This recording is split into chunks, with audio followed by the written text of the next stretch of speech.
Buenos días, mi nombre es María Verónica Lugo y en materia de filosofía del derecho yo les vengo a hablar sobre los métodos de la filosofía y de la filosofía del derecho.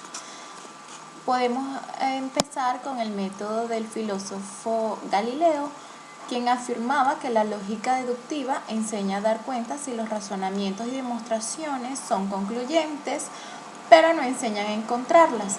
El método, según este filósofo, consistía en la demostración rigurosa en la cual se tomaba como modelo la matemática aplicada a enunciaciones ciertas y comprobadas por medio de la experiencia, pues se creía que luego de hecha la experiencia observada objetivamente utilizando el método demostrativo de la matemática, es imposible que haya errores.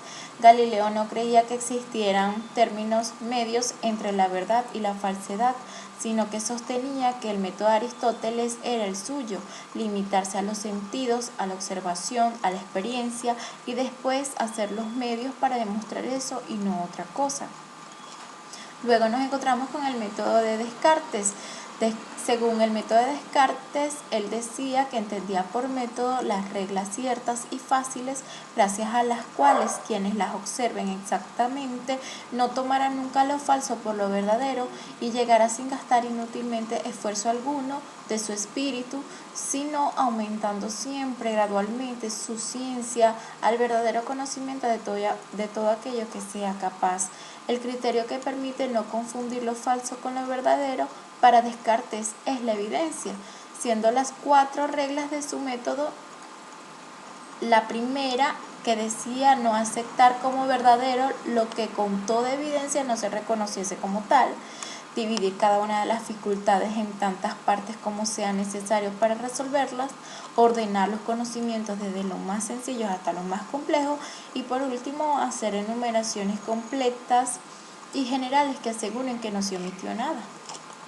Luego tenemos el método según Bacon. Bacon pensaba que no se debe atener a la simple experiencia suministrada por los sentidos ni a la simple razón, no debiendo ser empíricos ni dogmáticos. De igual forma señalaba los perjuicios que impedían el progreso científico y a estos les dio el nombre de ídolos o fantasmas.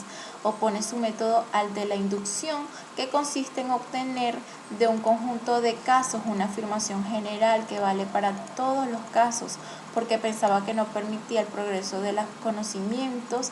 De igual forma, la deducción tampoco lo permite porque ofrece solamente lo que está en las premisas. Piensa que para descubrir los secretos de la naturaleza hay que utilizar otro método. Luego nos encontramos con el método de Sócrates. Sócrates decía que se deben distinguir su método y su doctrina. El método comprende 2 procedimientos distintos. Los primeros se denominan la ironía y la mayéutica y los segundos la inducción y la definición. El método de enseñar de Sócrates era esencialmente interrogativo, una conversación, un diálogo de donde se deriva el nombre de dialéctica que él mismo se le daba. Cuando la dialéctica tiene por objeto refutar el error, se llama ironía, interrogación, mientras que si lo que persigue es enseñar la verdad, entonces se denomina mayéutica, o sea, el arte de dar luz. Los métodos de la filosofía del derecho nos encontramos con el método racional, lógico o analítico, que es aquel en virtud del cual se admite que la pura razón analiza la realidad buscando lo que es realmente mediante el intelecto, la mente o la razón. En pocas palabras, según el método racional, lógico o analítico, el ser humano es el único ser en la especie humana viviente que puede pensar, razonar y analizar a través del intelecto, la mente o la razón, y a través de la razón es precisamente como se obtiene una verdad verdadera, llevándose a la conclusión que utilizando el método racional el resultado obtenido ha de ser verdadero. El método racional a su vez está dividido en 2 métodos, el método racional inductivo y el método racional deductivo. Ambos métodos a su vez se complementan uno del otro. Cuando se habla de deducción, este es el método racional por excelencia que utiliza la filosofía del derecho. Siempre va de lo general conocido a lo particular desconocido. Busca extraer, sacar conclusiones particulares y que hechos particulares se conviertan en ley. Por su parte, la inducción de esos hechos particulares busca obtener un hecho general que también tome el carácter de la ley. El método racional es llamado así por los asuntos a los cuales se lo aplica no son realidades, hechos o fenómenos susceptibles de comprobación experimental, sino que se procura obtener una comprensión y visión más amplia sobre el hombre, la vida, el mundo y el sobre el ser. Luego nos encontramos con el método genético, que es aquel método en virtud del cual se dirige a la investigación del movimiento, al origen del derecho y su evolución ulterior o posterior, partiendo de las fases primitivas, pasando por sus desarrollos posteriores hasta alcanzar el análisis de su mayor evolución.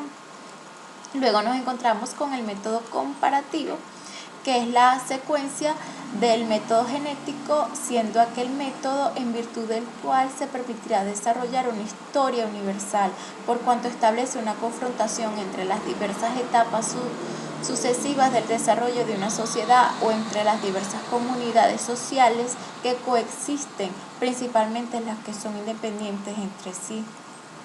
Luego nos encontramos con el método morfológico. Este método, sustentado entre otros por Spengler en su obra Decadencia de Occidente, consiste en el análisis de cada cultura con sus correspondencias y en su unidad como realizaciones y expresiones del alma colectiva.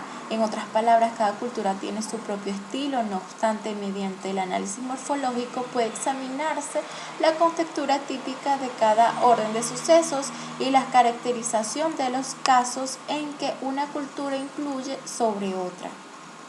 Luego nos encontramos con el método dialéctico. Su esencia está determinada por las fuentes teóricas y científicas y por las categorías fundamentales del movimiento, del espacio y del tiempo. La palabra dialéctica procede del griego dialegomai, que significa diálogo, conversación, polémica, constituyéndose en la manera de llegar a la verdad mediante la discusión y la lucha de opiniones, tratando de descubrir contradicciones en las argumentaciones del interlocutor. Luego nos encontramos con el método dialéctico evolutivo.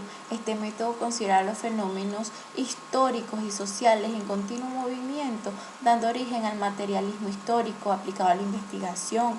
Afirma que todos los fenómenos se rigen por las leyes de la dialéctica, es decir, que la realidad no es algo inmutable, sino que está sujeta a contradicciones y a una evolución y desarrollo perpetuo. Por lo tanto, propone que todos los fenómenos sean estudiados en sus relaciones con otros y en su estado de continuo cambio, ya que nada existe como un objeto aislado.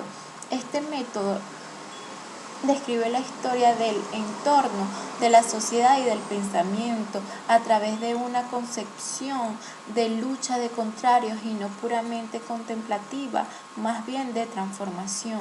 Y por último, nos encontramos con el método fenomenológico. Este método trata en primer lugar, de eliminar los elementos casuales a través de la reducción fenomenológica. Por medio de la reducción y la interpretación, el fenómeno cobra sentido. La gente posee una acumulación de conocimientos a partir de los cuales interpreta las nuevas experiencias. Esto es todo. Muchísimas gracias.